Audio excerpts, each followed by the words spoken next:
Mr. No commiserations on the loss. What are your initial thoughts? Yeah, I mean, that we did well to stay in it in the first quarter. We couldn't take a mark in the front half in the first quarter, and our back showed up pretty well considering the supply. And we could have gone in front. I think we conceded a goal with 30 seconds to go. The second quarter, we just got blown away in the midfield. So, from the rucks to the mids. So I don't think we won a clearance in the second quarter. Or it wasn't till late. And some of the things we tried just didn't work. So 13 shots, 25 contested possessions against. So yeah, really disappointing second quarter, which is a trend that we can't seem to stop. And then the third quarter, we responded to a couple of different things. I think Petch going around the ball was good for us, and some of our younger players responded, and senior players. And then the game's too far away to chase. So showed a bit of resistance in the second half, but in the end they were too good, in particular the second quarter. Yeah, just touching on that second quarter again, it was just so bad in terms of contested possessions, even and things like that. That's what I just said. Yeah, I can repeat it. I don't want to repeat it, but you're right. And it's hard to point the finger at our forwards because the ball wasn't in there, and our backs, just the supply piece, we got overwhelmed with it. So, yep, they're a good midfield, and they taught us a lesson in the second quarter, and they're a very honest, competitive team that's played a very similar way for a number of years, and when they get it on their terms, they're really dangerous. In the last 5 weeks, we've seen it. So we knew it was coming, and we couldn't stop it. Yeah, things in that second quarter, Adam, that aren't explained by the personnel challenges you have at the moment. What do you mean by that? Well, I guess we've seen how challenged you are with your list and having your best available. Sure. Things that you saw from the players that you can't put down to. It's craft, method, experience.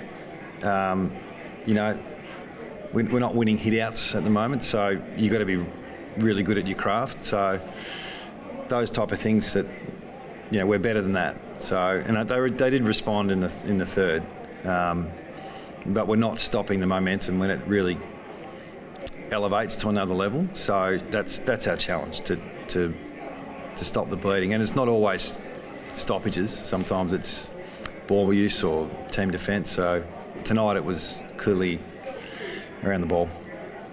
Sorry, when things started to get away from you when you had your young kids in there, but like Kelly and G and Gaff sort of around the ball, it's still not working. Is that frustrating that you've got some senior bodies there you can't get it done? Well, obviously, we're relying a lot on Tim Kelly and Dom Sheed, like a lot. So, we need them to play at the best every minute. So when they're a bit off, I think Ruben had 16 tackles or something again tonight, and there's not much more he can do.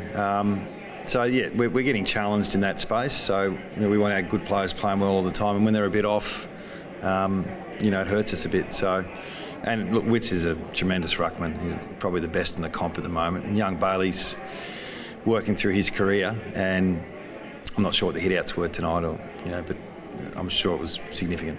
What did you say to the mids at halftime? It looked like they came up with a different approach. Well, we wanted a response. Yeah, it's not that complicated. We did a couple of things from a coaching point of view, but they all responded in a way that we expected, and just expected a bit earlier. Is the weight of the season getting to them all, do you feel, at the moment? I don't know. Absolutely, it's been difficult. So, there's a lot of expectation on the group that plays every week to perform as best they can, and with what we've got available, it's a challenge for some of them. So that's reality. But we've got to be resilient. We've got to find a way to compete. So, I'll sound like a broken record because there's no go-to. It's keep forging forward. Keep trying to find the little things that we do well and do them for longer.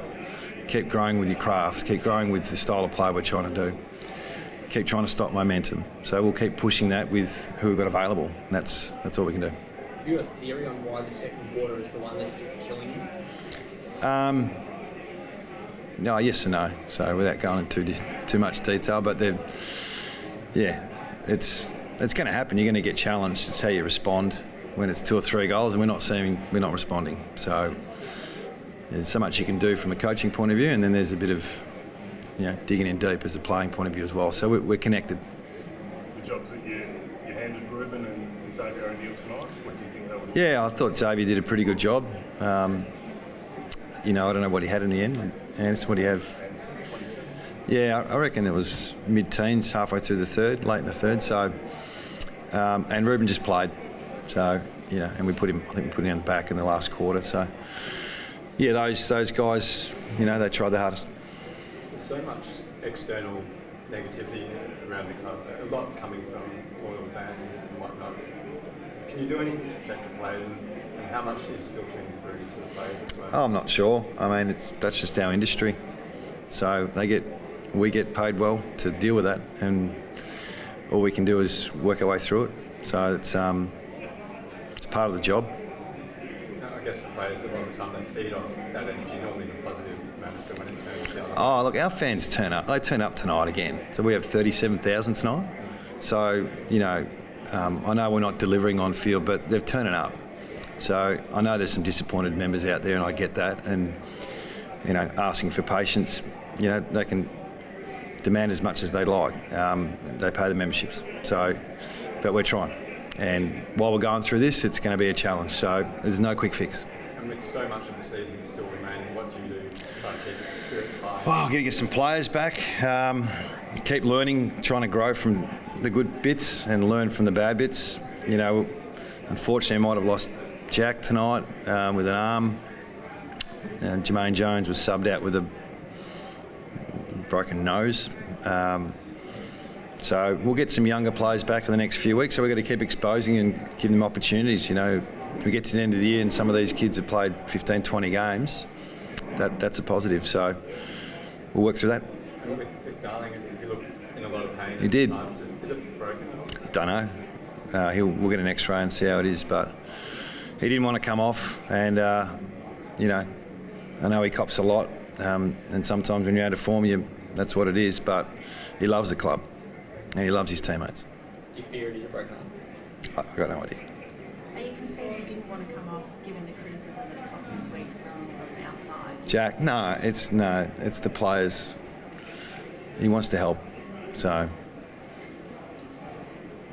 You had Jermaine go back out there as well with the numbers as well. Is that something that you just think the players are trying to fight their way through? They know how low you are on Soldier? Maybe, yeah.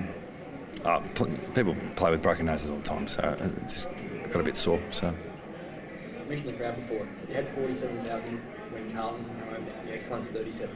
Do you worry that you've lost that in I'd like to know what our average crowd is against Gold Coast. But, yeah, look, they want to see us being competitive, so I get all that. And we appreciate the support that's coming our way. And the criticism's there as well, so can't do much about that. How do you... Oh, sorry. There was a moment in the third term where in the back free kick and Oscar Allen goes on to kick the goal and gets called back, and Brad Johnson described it as the worst rule in footy, that it's come all the way back and lost the momentum. Did it feel that way sitting in the coach's box that, you know, you were having such a good run, you kicked the 2 goals, Allen kicks the third, next thing you know, you've got a flood forward? Is it frustrating? Oh, yeah, I'm really not connected to those incidents, really. There's bigger picture stuff we're working on. But when we get momentum, we're not capitalising, so that's probably whether it's bloody umpire's fault. But when we do get dominance, we're not actually hitting the scoreboard. So that's something that happened. You know, last week in the first quarter, we had 17 inside 50s and kicked 2 or 3 goals. So, you know, trying to convert from our suppliers when we get it is something we're not getting as well. So there's a few things we've got to try and fix, but the umpires aren't one I'm really worried about. I might just finish, but does next week feel big already, given the proximity of the ladder between? Every week's for us is a chance to get better, and you know, chance to expose some of our younger players to the brutality of AFL. So Hawthorn next week, so it'll be the same as this week. Do you feel any different because of the ladder positions and the youth of the teams, and what's up, really. and what's at stake from a ladder sort of thing at the moment? I feel like the winner of that one is going to. It feels like more than 4 points when you consider what might happen to the rest of the season for you. I'm not thinking about that. So.